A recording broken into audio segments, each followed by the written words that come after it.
right, let's get back to the reading. The woodcutters slept. Their fires burned low. The snapping of a twig would make you start. We were wanderers on a prehistoric Earth, on an Earth that wore the aspect of an unknown planet.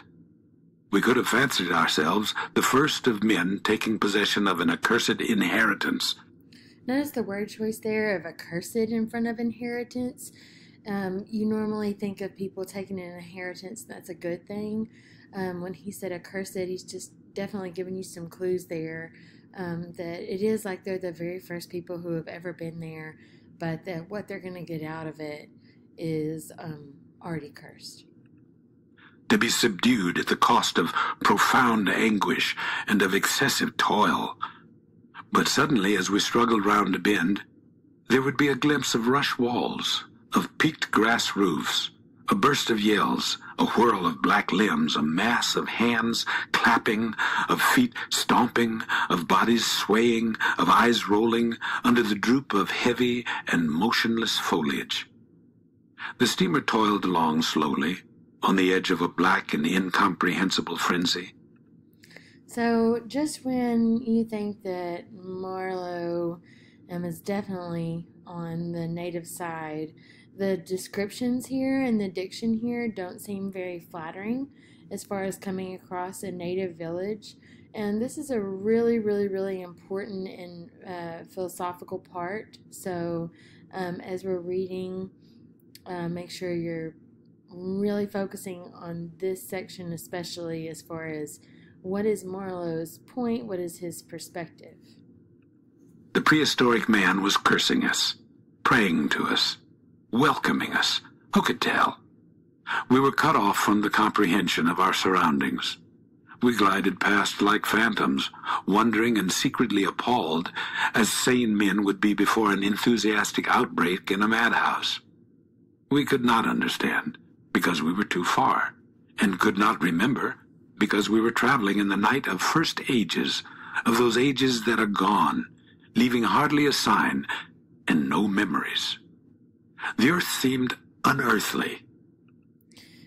So when you're looking at that part about incomprehensible and it seemed also foreign to him, really, again, looking at that section and trying to figure out what you think his point is. We are accustomed to look upon the shackled form of a conquered monster. But there you could look at a thing monstrous and free. When he says the earth seemed unearthly, and then he goes into the metaphor about the monster. Who is the monster in that metaphor?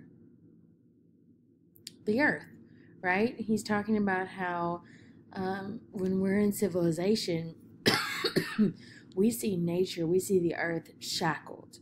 But out there, they could see it wild and free. They could see nature without constraint, I guess would be the right word. It was unearthly. And the men were... No, they were not inhuman. Well, you know, that was the worst of it. This suspicion of their not being inhuman. So the double negatives here. The men know they were not inhuman. And that was the suspicion part. So here, you know, he's going back to the natives and he's talking about them. And when you take apart the double negatives, what is he saying? No, they were not inhuman. It would come slowly to one. They howled and leaped and spun and made horrid faces. But what thrilled you was just the thought of their humanity, like yours. The thought of your remote kinship with this wild and passionate uproar. Ugly, yes, it was ugly enough. But if you were man enough, you would admit to yourself that there was in you just the faintest trace of a response to the terrible frankness of that noise, the dim suspicion of there being a meaning in it, which you so remote from the night of first ages, could comprehend. I really wish that you would pause the recording now and go back and read that paragraph. And what he's talking about as far as the connection and if you were man enough, this is something that I really want to talk about whenever we're in person. Um, so really look at that paragraph and decide for yourself, without me having to say anything, what you think is being said there, and bring that in for discussion for our next class. And why not? The mind of man is capable of anything, because everything is in it. All the past as well as all the future. What was there after all? Joy? Fear? Sorrow? Devotion? Valor? Rage? Who can tell? But truth. Truth stripped of its cloak of time. Let the fool gape and shudder. The man knows, and can look on without a wink. But he must at least be as much of a man as these on shore. He must meet that truth with his own true stuff. So he must be as much of a man as the men, are on the shore. Again, this paragraph is central to Marlowe's point of view. So again, paying really close attention to what he's saying and what he means. Own inborn strength. Principles won't do. Acquisitions, clothes, pretty rags, rags that would fly off at the first good shake? No. You want a deliberate belief. An appeal to me in this fiendish row? Is there? Very well. I hear, I admit. But I have a voice too, and for good or evil, mine is the speech that cannot be silenced. Of course, a fool with sheer fright and fine sentiments is always safe. Who's that grunting? You wonder I didn't go ashore for a howl or a dance. Well, no. The grunting person would be there on the boat. So he's addressing, again, the people on the boat. And he's, making these really big philosophical statements. And so he thinks that someone is grunting in response to what he's saying. And so he's addressing that. I didn't. Fine sentiments, you say? Fine sentiments be hanged. I had no time. I had to mess about with white lead and strips of woolen blanket, helping to put bandages on those leaky steam pipes, I tell you. I had to watch the steering and circumvent those snags and get the tin pot along by hook or by crook. So right in the midst of this really philosophical part where he is talking about the connection between primitive man and himself and these travelers, he goes back to the boat and having to drive it. And one of the things that we've talked about in discussion is that Marlowe, anytime something seems to start to get a little deep or a little personal or close to his own feelings, he reverts back, to the boat and back to what he's supposed to be doing and back to his work. Almost like maybe he's not comfortable. Maybe Conrad meant that on purpose so that the book could be read and have different, analysis, or maybe he didn't want it to immediately be refused by one group or the other. But something to think about, that Marlowe just never seems to really get into the heart of how he feels, and part of that is because he's always going back to, well, this is what I was doing, or this is what I was working on, right after kind of an epiphany part. There was surface truth enough in those things to save a wiser man. In between whiles, I had to look after the savage who was a fireman. He was an improved specimen. He could fire up a vertical boiler. He was there below me, and upon my word, to look at him was as edifying as seeing a dog in a parody of breeches and a feather hat walking on his hind legs. So this is something that we talked about in my other class. Again, coming across this statement seems radically inappropriate, that the native is an improved specimen because he can run the boiler, and that it was as edifying seeing him as a dog in breeches, almost like an animal dressed up for some kind of show. And so keep this man in mind. This is who he refers to as the fireman. And he helps him there with the boiler on the boat, because it's a steamboat, so he needs someone running the boiler all the time.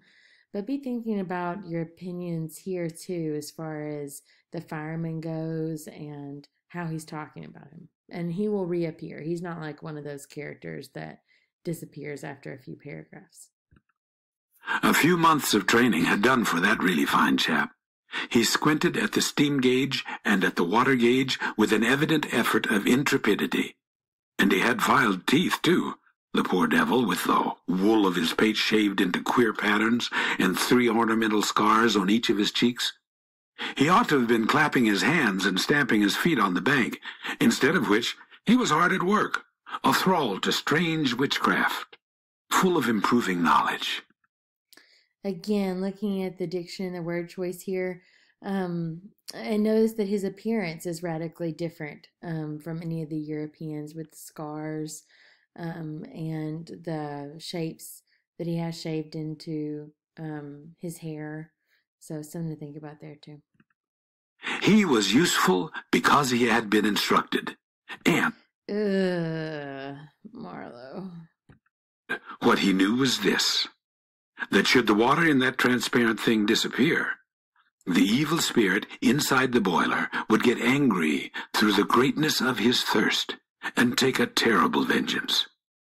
So he sweated and fired up and watched the glass fearfully, with an impromptu charm made of rags tied to his arm, and a piece of polished bone as big as a watch stuck flatways through his lower lip, while the wooded banks slipped past us slowly.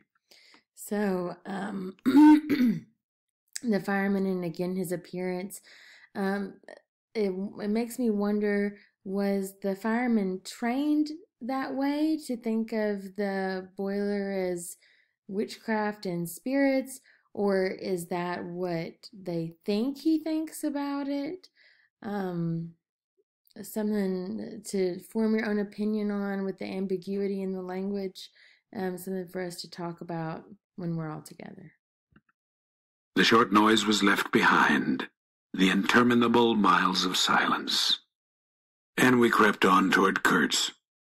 But the snags were thick. The water was treacherous and shallow.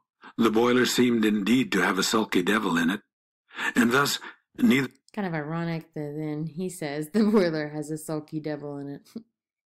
that fireman nor I had any time to peer into our creepy thoughts. Some 50 miles below the interstation, we came upon a hut of reeds, an inclined and melancholy pole with the unrecognizable tatters of what had been a flag of some sort flying from it, and a neatly stacked woodpile. This was unexpected. We came to the bank, and on the stack of firewood found a flat piece of board with some faded pencil writing on it. When deciphered, it said, "Wood for you. Hurry up. Approach cautiously." There was a signature, but it was illegible, not Kurt's, a much longer word. Okay, so this is kind of adding to the mystery, adding to the suspense of the journey. They come across an abandoned hut that has wood already cut up for them, but there's a note about being cautious and approaching slowly, and they know that Kurtz didn't write it, so they're trying to figure out who did and kind of gather some clues from this hut. But the note stands out as a way to build this suspense and what are we getting into and what's going to be down the river. Up. Where? Up the river? Approach cautiously. We had not done so, but the warning could not have been meant for the place where it could only be found after approach. Something was wrong above. But what? When he says above here, he doesn't mean in the sky. He means above, like further down river, above them in the map or in the way that the river flows, but not above them in the skies. How much? That was the question. We commented adversely upon the imbecility of that telegraphic style. The bush around said nothing, and would not let us look very far either. Notice the personification there of the nature in the bush and how it wouldn't let them look much further into the mystery there at the hut. My time's almost run out. I can only record 15 minutes at a time, so we'll stop right here for the fourth and I think the final video, and then you can finish up the reading on your own.